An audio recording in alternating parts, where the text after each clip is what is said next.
the end of the 60s were obviously in the hands of certain people, in the occult hands of certain people, a great experiment, just like the previous years were.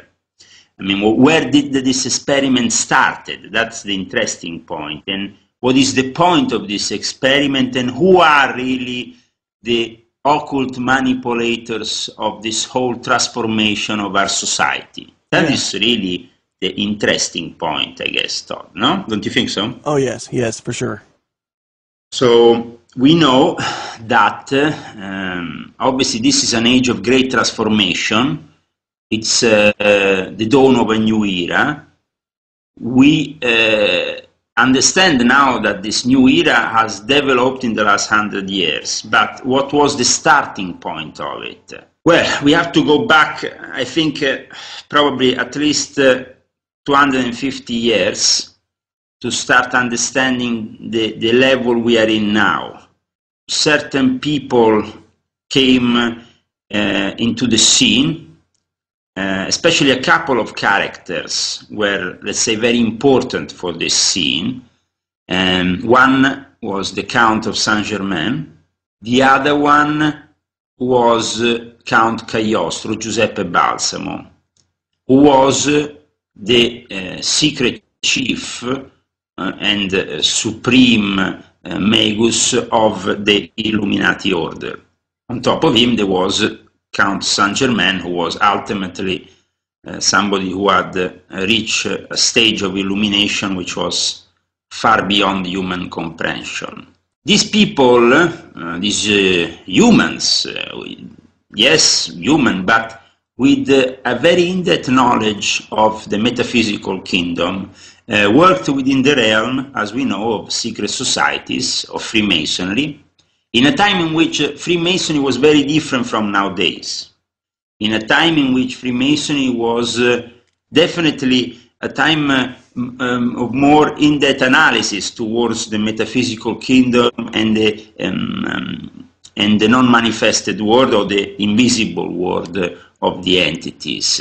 But they were obviously working somehow more in connection with the light side than the dark side, and they were working in a different time, because also, you see, we are manifesting slowly the kingdom of God, and this manifestation of the kingdom of God, as I said, was filtered through these secret societies and through Freemasonry, which is not a society with secret society, because everybody knows Freemasonry. You have it in every corner in America. But this is a society with secrets. All the mediums of today, a lot of them, refer to the school of Allan Kardec. And the Church of Rome obviously saw this kind of thing as very negative. In fact, they pushed the writings of Kardec to be burned, and a lot of this, and previously, a century before, when Cagliostro was alive, and he was sentenced by the Vatican, arrested, locked in the castle of San Leo in I think it was 1792, if I don't get it wrong, or 1782. I might just get the date wrong, but I'm going to check on that. But basically what happened was that Cagliostro had created in that time his own rite of Freemasonry, which was known as the Egyptian rite. And this rite, on the contrary of the other speculative rites born in that century, which still are practiced within Freemasonry to this day, had a contact with the metaphysical and with the invisible. After Cagliostro was arrested by the Vatican and sentenced, he died after 4 years because he wasn't kept in normal conditions in this castle. The Vatican was so scared about Count Cagliostro that they locked him inside this castle under the ground, something like 10 meters under the ground. He wasn't anymore allowed over the ground. He was guarded very much, and he ended up dying on the 26th of August 1795. The famous Illuminati of Adam Weishaupt went to Cagliostro and gave him not only the possibility to be the head of the Council of 12, the Supreme Council of the Order, but basically they made him the secret chief and master of the whole Illuminati. So the Illuminati were opposing, in a way, the Vatican at that time, as we know, because they were also in league with the Jesuits, who had been thrown out of the Vatican and who are the magicians, let's say, in charge of magic within the Vatican walls to this day, who re-entered after a few years the Vatican and were taken back into the Vatican. But the Jesuits are the people who to this day are in charge of the secret Vatican library, so of all the secret evocations, spell, grimoires that can conjure this kind of entities. Everybody in the United States that studies the paranormal or wants to get a bit deeper into the subjects which we have mentioned today needs to really see the importance of Count Cagliostro within this whole charade, let's say. Now, Count Cagliostro, then a century after, more or less, we have Eliphas Levi. Eliphas Levi comes into being always through the same secret societies and of Count Cagliostro, even belongs to some of these groups that were started by Cagliostro himself. Yes, the Egyptian rite kind of faded out because of some of these practices which I told you about, which were really of so much of a magical nature that some people could get upset. Also because by doing what he was doing, he was really a threat to the Vatican, especially when he went back to Rome, and this was obviously a trap set up by the Vatican. But how did Balsamo know all this? Well, yes, he used the invisible forces sometimes, genuinely, to know the future, but other times he himself was writing the future. Why? Because he himself initiated Napoleon in the countryside near Rome into the Illuminati and gave to Napoleon the highest of highest mysteries of the Grand Hierophant, making him basically Imperator of the Rose Cross, of the Rosicrucians. So Napoleon was made the Imperator of the invisible and metaphysical kingdom before he was actually installed in the real one. But he was warned by the people who initiated him to not abuse of his power and to never really try to achieve the same power in the physical kingdom, because that will probably bring onto him the death, which, as we know, came after, when he was arrested the last time and he was eventually poisoned. Now, at the lower level, people perceive the alchemists as something connected with proto-chemistry, and the search of the philosophical stone is always kind of misunderstood by the masses. But the ultimate philosophical stone is within our head, is the illumination of our mind, the possibility of reaching this awareness that eventually put us in contact not only with those demonic entities, which are actually quite easy to reach if you have a knowledge of witchcraft and so on, the angelic ones, the ones that you need a state of spiritual purity to really be able to interact with. So this whole transformation of society, as you see, has this influence from Cagliostro, Saint-Germain, then filtered into Eliphas Levi, Albert Pike, and then who else came and sprang up from these Egyptian rites? Because the Egyptian rite itself kind of died off or survived in a very limited circle. But Cagliostro had created the Arcana Arcanorum, and he helped creating the Memphis and Mizraim. These two Egyptian rites stayed into being, became what they are nowadays, unified between each other, and Napoleon and the officers of Napoleon helped this right spread further. So these two rights spread further, the Memphis and Mizraim. So you reach a certain level of awareness, but you go beyond that. You go into the world of real transcendental magic and real high-level operative magic, and you do that within the Egyptian rites of Memphis and Mizraim.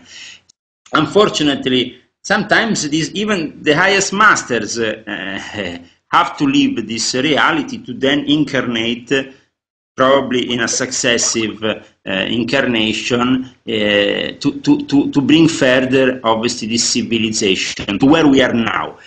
From the Egyptian rites springs up the Golden Dawn. The SRIA, which we discussed before, was this society of Illuminati in which Eliphas Levi from France actively participated, also had people like William Butler Lytton. And later on in the Golden Dawn, we will have people like Yeats, the great poet. Basically, the Golden Dawn was the Egyptian depository of the Egyptian knowledge and in the British islands. And so basically what happened was that the Golden Dawn was the place where Freemasons, very few of them, who had high-level knowledge, could actually experiment and go further in their understanding. And we have many important people like, as I said, William Butler Yeats. But there is also another interesting member of the Golden Dawn that people might know, and that is the writer of Sherlock Holmes, Arthur Conan Doyle. Oh, wow. We can see and we can perceive from his writings the occult knowledge and his adventures. Sherlock Holmes, he always ends up with some really obscure characters, because the chronicles of Sir Arthur Conan Doyle are really, in a way, not completely autobiographical, but very similar to what he himself experienced many times within some of these secret societies. So the adventures of Sherlock Holmes have very much also, they can have various meanings, and they can be interpreted by the profane in one way, by the initiated in another way. But as I said, he was another member of the Golden Dawn, so somebody still on this kind of path. Obviously, we all know about Aleister Crowley. Not only was initiated in 1898 into the Golden Dawn by MacGregor Matters, who was the person in charge of the Golden Dawn at that time, but Aleister Crowley, because of the nature of this incredible character, he managed to create a problem for those people who were practicing the Golden Dawn but were not really ready to go to the next level. And also because he wanted to really take on all the evil of the world and incarnate any possible, demon that could cross his path. But he wanted to do it in the most picturesque way. But he managed to do so. I mean, what happened was this. MacGregor Matters, who was in charge of the Golden Dawn, had translated a couple of very important books. Those books, like The Magic of Abramelin the Mage, or the Lesser Keys of Solomon, the Goetia, are books of evocation of these entities. Okay. But very rarely you will find people who really know how to do these rituals, or want to really do them in the genuine way, or also want to risk themselves, because, I mean, when the magician places himself within a triangle to evoke a demon, or within a circle to evoke an angel, or wants to do this kind of, well, obviously he's opening himself up to these forces. I remember there was a character in Oslo, in Norway, who attempted the evocation of a demon within a triangle after doing LSD, he ended up basically thinking he was an orange and wanting to peel himself for the rest of his life. That's no good. Little anecdote that gives you the idea of the dangers of playing with these entities. And obviously, Crowley knew this very well, but he was willing to take on board even the biggest of demons because he wanted himself to be part of this transformation. We said that alchemy in the hands of the occult masters, of the secret chiefs, of the people beyond suspicion, the people who are secretly ruling this planet to this day, is a science of transformation of the masses, not only a science of transforming yourself. Yes, that is true. The alchemist ultimately is doing spiritual alchemy, is doing inner alchemy, and is transforming himself. But once you transform yourself, then the goal of the alchemist becomes transforming others. And the master alchemist is transforming not only one person, but transforming whole nations. And we see how Napoleon managed to do that quite well, but many others did also. Well, other people who played with the same kind of forces have also sometimes, unfortunately, given to us some very bad experiences. Let's see, for example, what happened with Adolf Hitler. Adolf Hitler was brought into the knowledge of these forces by the Thule Gesellschaft, which is the secret society founded in 1919 by a gentleman known as Baron Rudolf von Bottendorf, and he basically secretly financed the NSDAP, so he financed the rise of the Nazi Party, but at the same time in 1924 published a very particular text, a very rare text. Is known as the secret rituals of Turkish Freemasonry. And basically these rituals, and I have them here in front of me, of a very, they're very dangerous